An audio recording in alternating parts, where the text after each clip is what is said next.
In 1938, writer Jerry Siegel and artist Joe Shuster released what would become one of the most well-known fictional characters of the 20th century. Their creation was a hit and soon spread to its own line of comic books, TV shows, movies, cartoons, and merchandise. Yet, as popular as the character was, it has been constantly reinvented and even resurrected over the years. Learn more about Superman, his origin, and his evolution on this episode of Everything Everywhere Daily.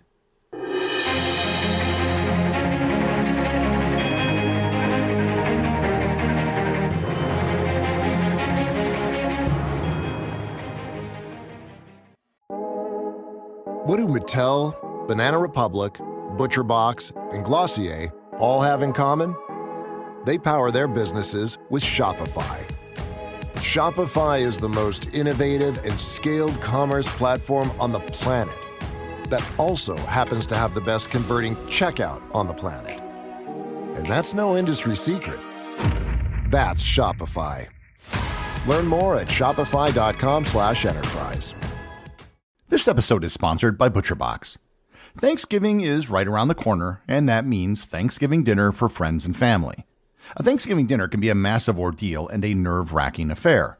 You have to buy all the food and spend the better part of a day preparing everything before serving it. So, why not take one thing off your plate by letting ButcherBox take care of the centerpiece of your Thanksgiving meal, the turkey? Not only will ButcherBox deliver the turkey directly to your door, but they will also offer some of the highest quality turkeys that you can find. Their turkeys are never given antibiotics or hormones, and they're all certified to be raised humanely. And in addition to turkey, they also have ham, beef, and seafood if that's what you prefer.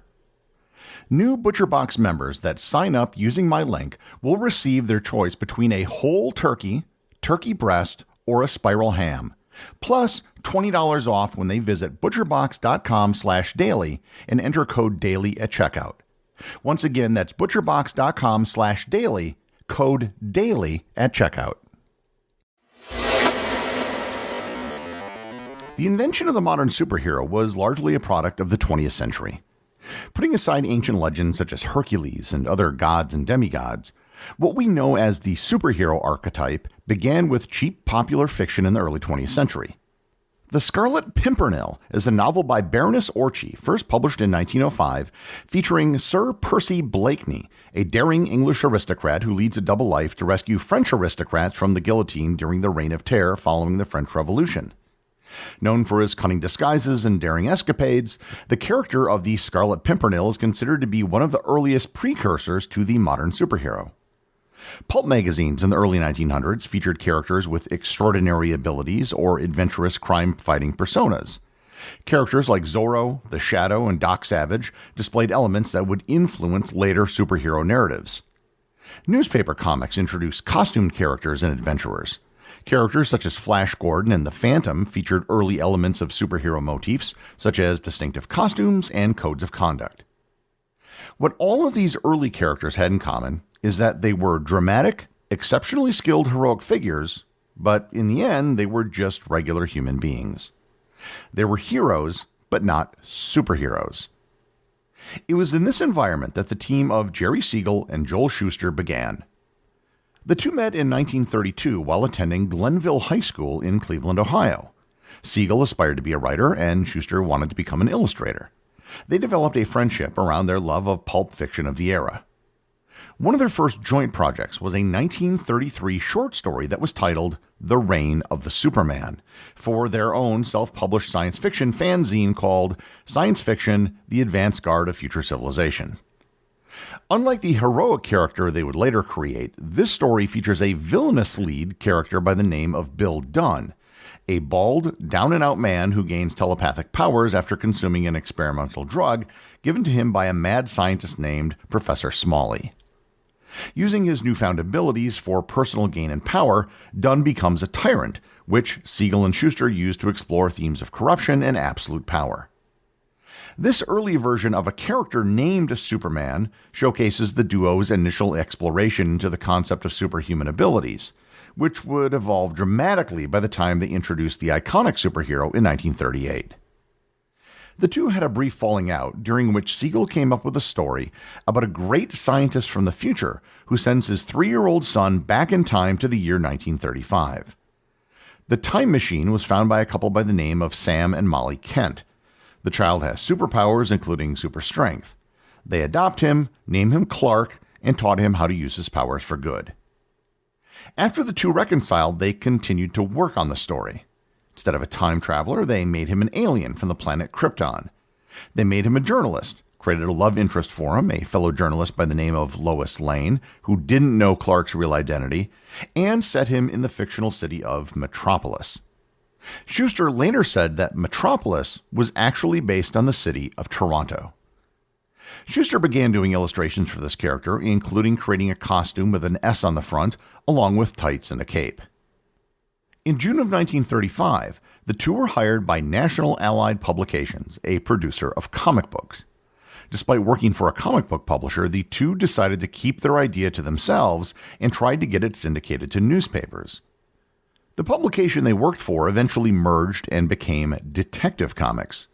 Detective Comics eventually just changed their name to DC Comics. The two had a deal for a Superman comic strip to syndicate in newspapers, but the deal eventually fell through.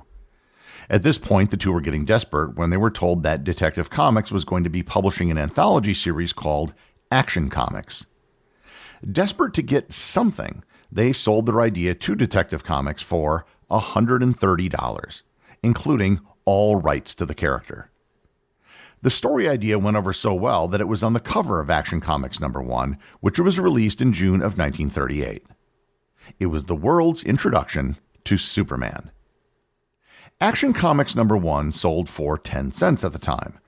However, if you own one today, it's worth substantially more. In 2014, a copy of Action Comics #1 was sold at auction for $3,207,852. It is estimated that there are no more than 50 to 100 copies of Action Comics #1 in the world today.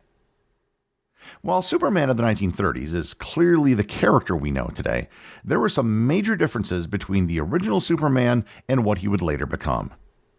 When he first appeared in Action Comics #1, Superman's abilities were relatively limited compared to his later portrayals. He was incredibly strong, could leap great distances, up to 1/8 of a mile, and was impervious to anything less than a bursting shell. He was also fast enough to outrun a train. Superman was a hit with readers. While Action Comics was originally an anthology with multiple stories, it soon became dedicated to nothing but Superman. In 1939, Superman became part of a syndicated comic strip for newspapers and was also part of a new comic book simply called Superman. The launch of Superman wasn't just about Superman. Superman was the first real modern superhero. All subsequent superheroes were based on Superman, in part, or sometimes they were just nothing but a blatant ripoff. Superman launched the entire superhero genre, which today has become a multi-billion-dollar business. As early as 1940, the first adaptations of Superman began to appear outside of print. The Adventures of Superman was a radio program that began in 1940 and ran through 1951, with 2,088 episodes.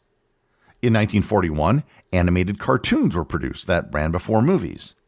In 1948, a series of live-action movies were produced starring Kirk Alyn as Superman.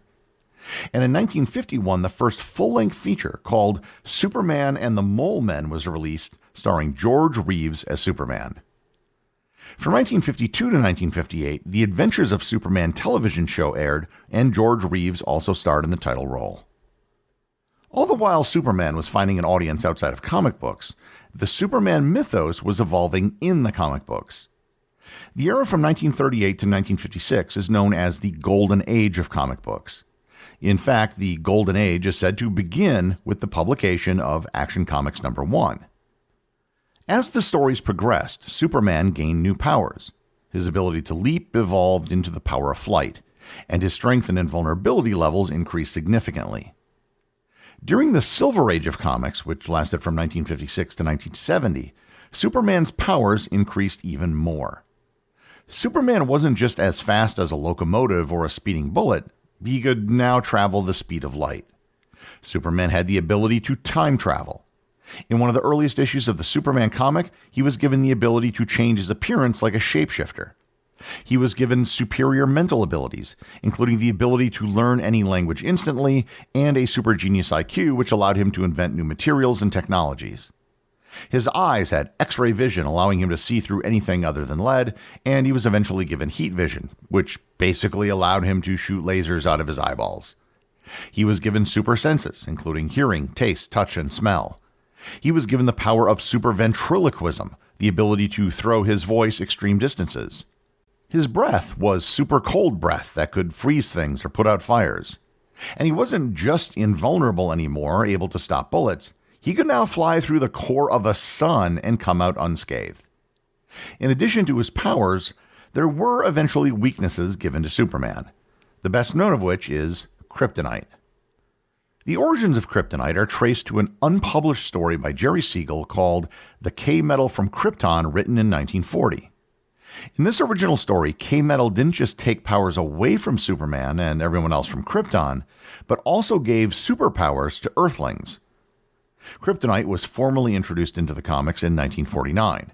According to the editor, it was introduced because Superman's invulnerability had started to become boring. In the 1970s, Superman's powers were pulled back precisely because he had gotten too powerful. One of the biggest events in the history of DC Comics began in 1985 with the Crisis of Infinite Earth storyline. This was their way of getting rid of all the alternate dimensions in the DC universe, which were used to explain away inconsistent plot points. In the aftermath of that story, Superman was once again given downgraded powers to make him more relatable. The early 1990s saw perhaps the greatest storyline in the history of Superman, and the one that garnered mainstream media attention: the death of Superman.